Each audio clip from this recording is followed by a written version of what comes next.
I can't resist this. I'm kind of a visual kinesthetic person. Could we just do a little wave? Could we start over here? Ready? And back the other way? Yes! Okay. This is really very exciting that we're all here. Thank you for coming. I've got a lot of AV stuff going on, so bear with me. Hi, Ansley. I'm pretty pumped to be here today. I've always wanted to do a TED Talk, so thank you for the opportunity. To my mind, a good TED Talk combines a couple of cogent human interest stories with some hard-earned wisdom and some relevant facts. And I hope this is your sense of what a good TED Talk is as well, because that's what I'm going to try and do. My name is Sarah Mattox, and I work for the Restorative Justice Project of the Mid-Coast. My title is as the Court Diversion Coordinator, or it was when I was hired in November of 2011. Since then, it's evolved. These days, my business cards say Restorative Conferencing Program Coordinator. In the coming 15 minutes, I aim to ground us in restorative philosophy, share a bit about how that philosophy translates into Restorative Justice Project and its programs, and then outline what I see as the value of restorative justice for me and what I think it offers to us all. As many of you undoubtedly know, restorative justice is a philosophy. It's a philosophy about harm, a philosophy that recognizes that in the course of daily living, people are going to make mistakes. They're going to make poor choices. Sometimes they're even going to break the law. In a restorative paradigm, these offenses are understood as offenses to relationships. When somebody messes up, they hurt another person or many people, sense of safety and sense of trust are damaged, sense of community cohesion deteriorates. And the important thing in a restorative paradigm is to ask what happened as opposed to why did you do that? What rules or laws were broken as opposed to, or to ask, as opposed to why did you do that or what rules and laws were broken? To ask what do you need and how can the harm be repaired as opposed to what punishment is warranted. Yes. Okay, the Restorative Justice Project of the Mid-Coast began as a concept in the mind of this guy, Dick Snyder, who you all met. He was working at the New York Theological Seminary and was asked to teach a master's degree course at Sing Sing Prison. The content of this course addressed harm, it addressed crime, it talked about restorative justice and how it can be applied for the betterment of us all. Dick came away from that experience so enthused, and I fact-checked this with him on Friday, that he resolved to bring restorative justice to a community context upon his retirement to Mid-Coast, Maine.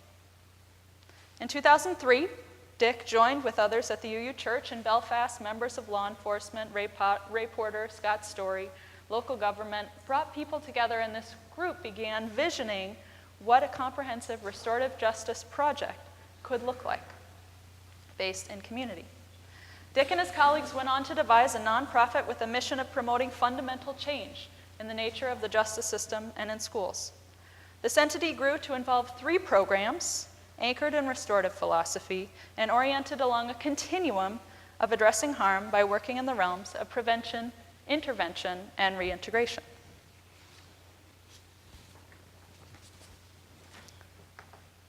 The prevention arm of the project is dedicated to training and consulting on restorative practices implementation in schools and community organizations.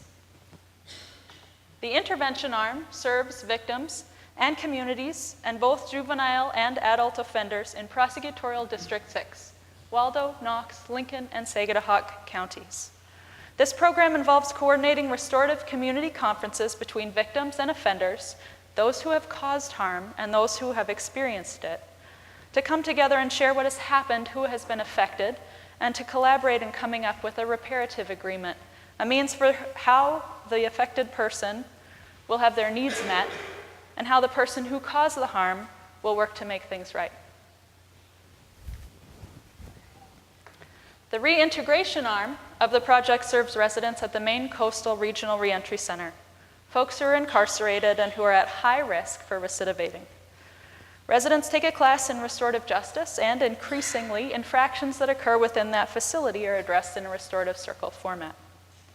An overview of RJP programs would not be complete without mentioning the essential complement of the volunteer mentoring program.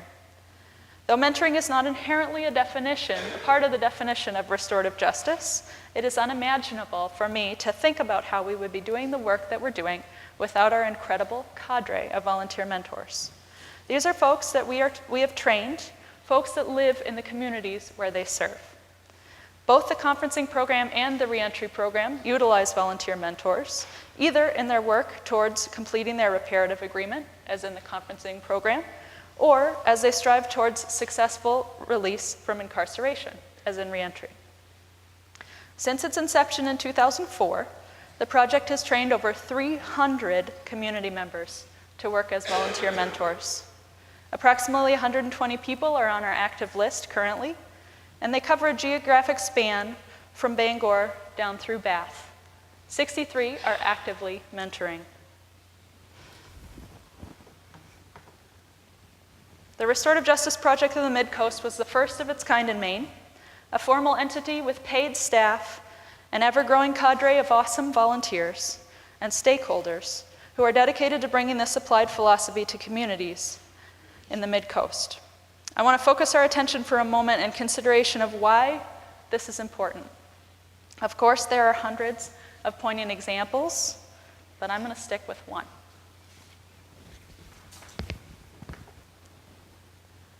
I want to tell you about a young man named Chad.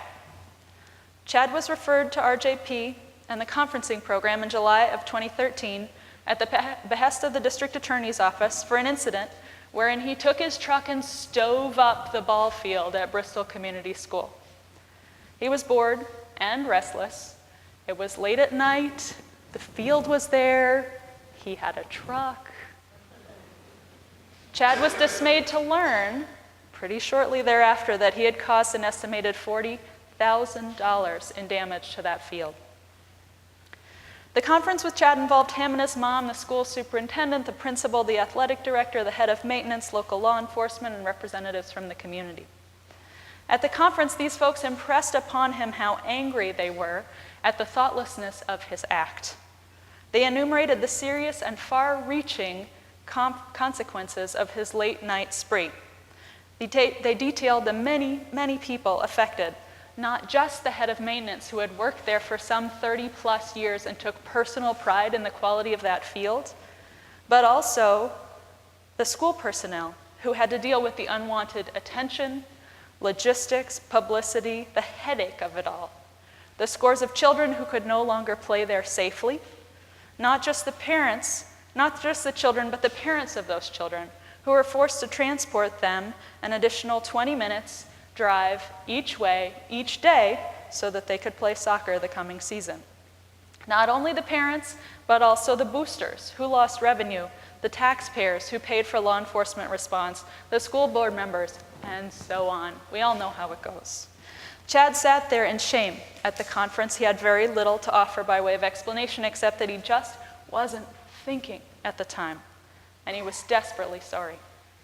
Over the ensuing 8 months, Chad worked hard to complete 100 hours of public service. He helped to paint the dugouts, he shoveled snow, he sold hot dogs and popcorn at the boosters booth. After the sporting events, he swept up, put chairs away, and come spring, he repainted the lines on the field. He worked hard to raise $3,500 to cover the cost of the school's deductible and all of the miscellaneous costs that insurance wouldn't cover. He wrote and sent a letter of apology to the school board and to the wider community, which was posted on the school website and in the newspaper. Gradually, that sense of shame eased. Gradually, life got better. At the closing a week ago, this group reassembled to review how Chad did and determine whether they were satisfied in bringing this case to a close. They shared how impressed they were with his diligence, noting the fact that he never once complained, even though the work was often dull and tedious. They suggested they would be pleased to have him continue working with him and that they would miss having him at the school. The head of maintenance choked back tears as he reflected that he had never once seen someone draw such perfect lines on the field. He admired Chad's craftsmanship. He went on to note that thanks to this process, he, the maintenance guy, the victim, had learned an important lesson from this process. For the sake of us all, he reflected, I have learned the importance of never giving up on someone. Turns out that this kid, who a year ago I so badly wanted to throttle, has made my life and the lives of many others much better over the course of the last year than they would have been without him. In court the following week, Chad had the benefit of having his felony charge reduced to a misdemeanor. The following day, he celebrated his 18th birthday. This past Friday, he graduated from high school. So what does it take to not give up on Chad? It requires an organized response to harm, wrongdoing, and crime. It requires resources to gather those affected people together. It requires the time and the generosity of a volunteer mentor. It requires opportunities for harm to be repaired that are smart, specific, measurable, achievable, realistic, timely. And this process significantly benefits from effective partnerships with law enforcement and the court communities. So what is gained by not giving up on Chad? First and foremost, there's the opportunity for victim healing and perhaps for a strengthened or restored hope in humanity. Then there's offender learning and opportunity for redemption, as well as promotion of meaningful, connected relationships within the wider community context. Instead of becoming a pawn of the justice system, an angry, marginalized kid with a felony charge on his record who felt like he had been done to by the system, Chad concluded this process feeling proud, at peace with his accomplishment and satisfied that he had done what he needed to do to make things right, that he could go forward and hold his head up in his hometown, not just for that week or that month, but for coming months and years. Then there's healing, of course, within the levels of family and the realm of community. When I asked all involved if I could share their story here today, they said without a moment's hesitation, yes, of course, please, people need to know. Please share our story. So does it make a difference? All of this feel-good stuff. I think that the numbers speak for themselves.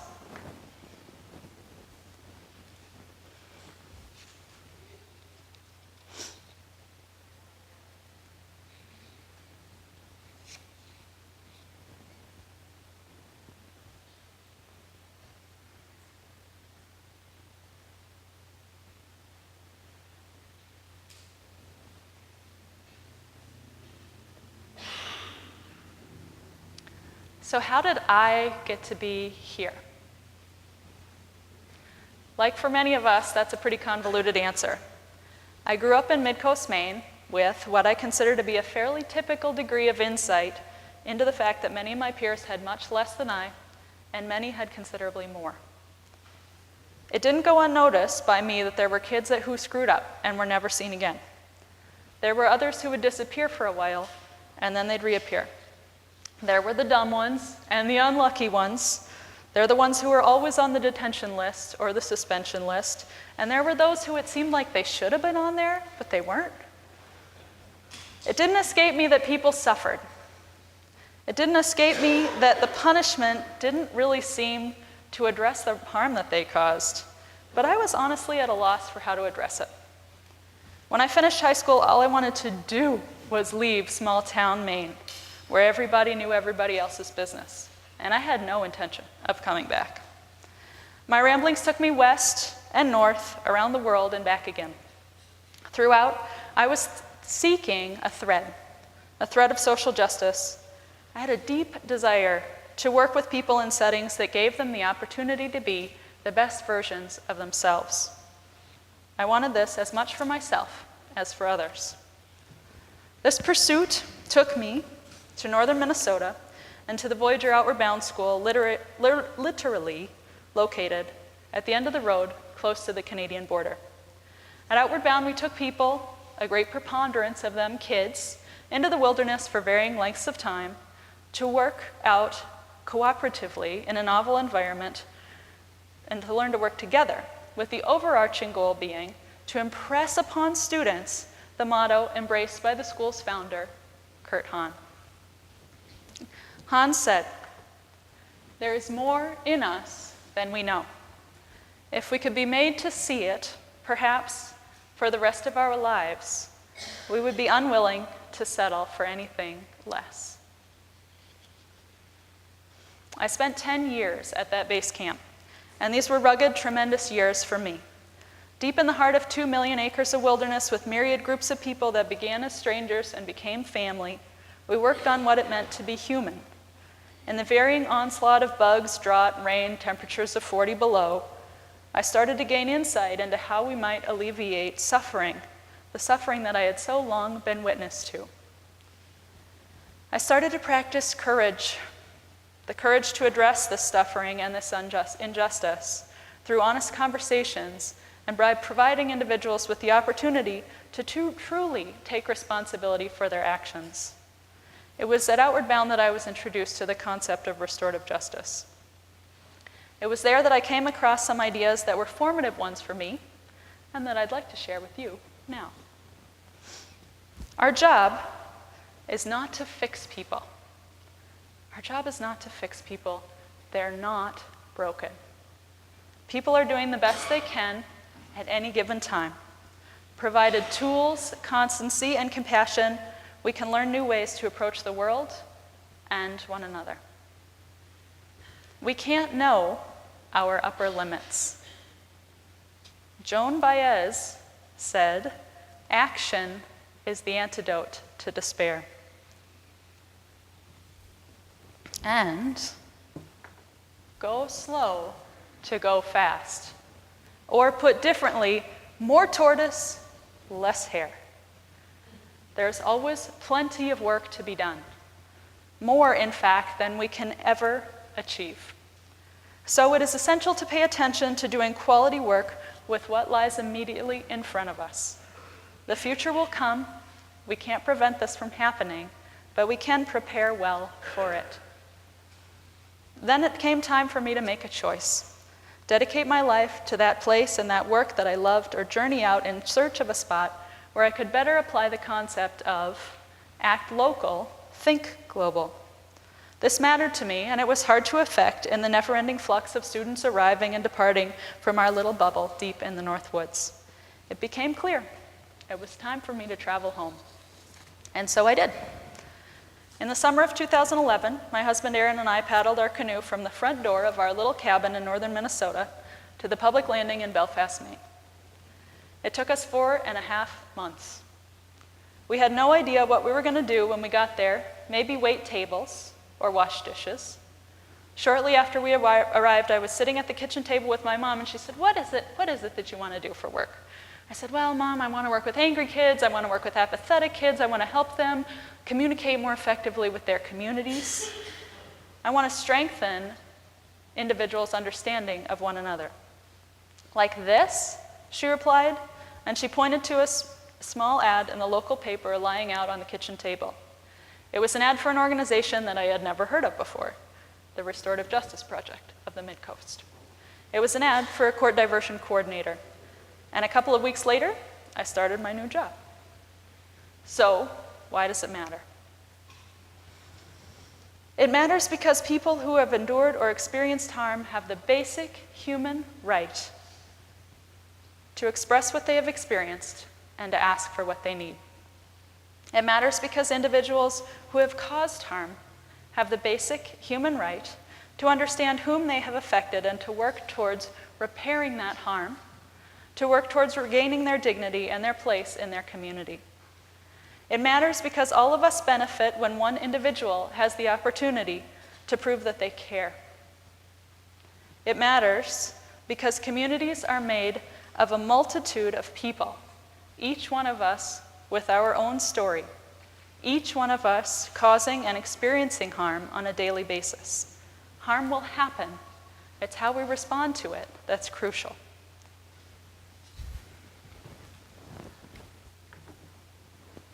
Restorative justice benefits us because it provides the opportunity to mend what is broken, to heal what is hurt, for people to gain insight into their actions and to strengthen conversations and connections between one another.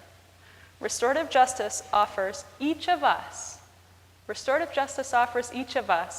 the opportunity to be the best version of ourselves. Restorative justice can look a whole host of ways, can be translated into many different community contexts. This project is simply where the Mid-Coast communities started from. We don't know exactly where we're heading, but we're heading there together, and the results matter. Informed by our own experiences, restorative justice is a rich gathering of wisdom. People don't need you to fix them. They need you to believe in them and to give them opportunities. It is not productive or life-enriching for any of us to spend much time suffering or bogged down by the everyday drudgery of life. In order for this movement to succeed here in Maine, it is imperative that we work together, that we go slow to go fast, that we share what we know, that we honor each relationship, and understand that every person adds value to the conversation at hand. I am ferociously proud to be doing this work with all of you. One person, one story, one conversation at a time. We are building better citizens and stronger, healthier communities. Thank you.